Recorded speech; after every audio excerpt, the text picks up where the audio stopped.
Hi everyone, this is Deb Giordano with Equus Workforce Solutions coming to you live at the forum for NAWB 2022.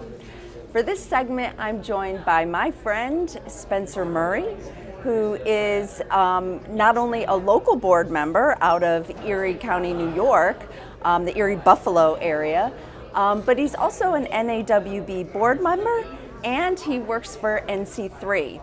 And so Spencer, welcome. So happy to talk with you today. Yeah, thanks for having me. It's great to see you. It's great to see you. So Spencer, tell our audience a little bit about NC3, what NC3 does and what you do for NC3. Sure. So NC3 is the National Coalition of Certification Centers. So Okay. we're a nonprofit educational organization that really works to be the bridge between education and industry, Right. which we know there's a lot of opportunity there. So we work primarily in the CTE world, so career and technical education, and we represent community colleges and high schools across the country. So we work with them in various different ways, but primarily we work with our global leading industry partners such Right. as Snap-on Tools, Wow. Lincoln Electric, 3M, Festo, Kubota, all sorts of great industry partners, and we use their subject matter experts and we connect them to the educational experts at schools, because what we want to do is bring those two together so we have the content and the competencies and the deliveries all together that are working for the best efficient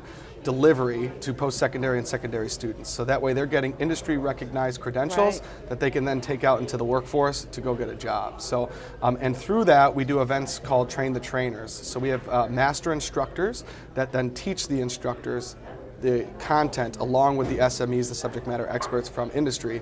So these instructors get a real life opportunity to hear from the master instructors and the industry themselves to ask questions, learn the content and so forth, to then bring back to their students so that they're getting the best quality credential and content that they can. Wow. So it's a really great opportunity. And beyond that, we work with our industry partners really in facility enhancement as well too. We really take pride in uplifting the whole atmosphere and world of CTE.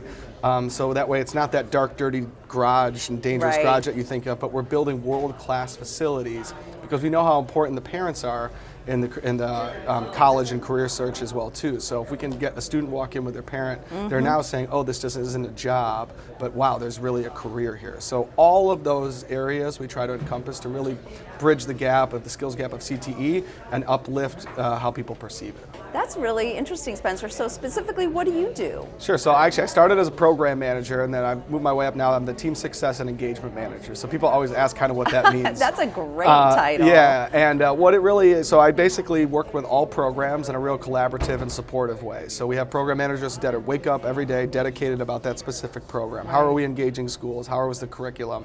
Are we engaging with our industry partners and how are we growing the program? So I work with them through a lot of strategy, just follow up and help guide them in the ways that we can best engage our industry partners in schools and just focus on their success. And then beyond that, I work with our entire team in kind of like an HR professional development role. So really, what I love to do is bring energy to an organization, enthusiasm, Right. passion, strategy. So we really work with everybody across the board to just help drive success. So Yeah, so I'm curious, so you're working with education and you're working with employers. Mm-hmm. Obviously you personally are involved in the Workforce Development Board, but how is NC3 and its work connecting with local workforce boards? yeah, I think that's an area of opportunity, and I think it goes to the whole idea of we talk a lot about ecosystems of workforce systems, right? To Right. me, workforce is truly everything, whether it's education, you own a company, you're working for someone, you're a parent, you're a part of the workforce. So I think there's a lot of opportunity with what we do to work with the community colleges, work with the high schools, to bring the workforce boards in to really create that all-encompassing ecosystem. Right. What's beneficial from our certifications is maybe not everybody understands who NC3 is, but when you see that Snap-on seal, Right. they know that they're getting a student that understands, whether you're in California, New York, Germany, Right. anywhere, Snap-on is a global company, so you're getting those competencies and the understanding that they're getting a quality employee and at least knows what they're doing.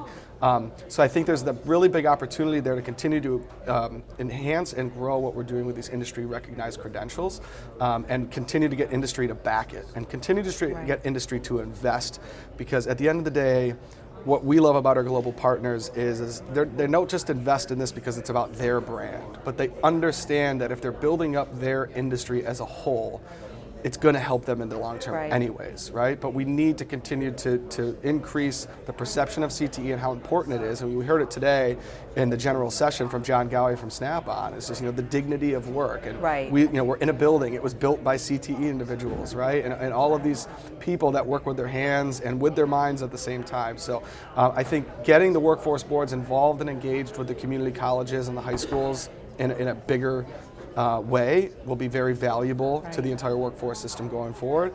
And you hear about anyways these short-term credentials. A lot of community colleges are doing these fast tracks. It's 8 weeks, 10 weeks, but let's just get them the skills that they need to get their foot in the door, and then let's work with that employer how we can continue to build their skills from there. So I think there's just a lot of connectivity that can still happen.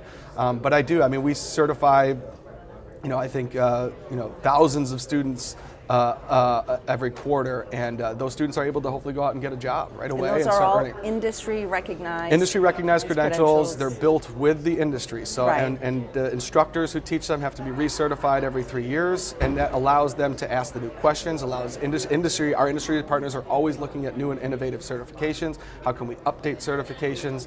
And we do really good ones like we work with 3M. So there's a PPE certification. We know how important that is through COVID.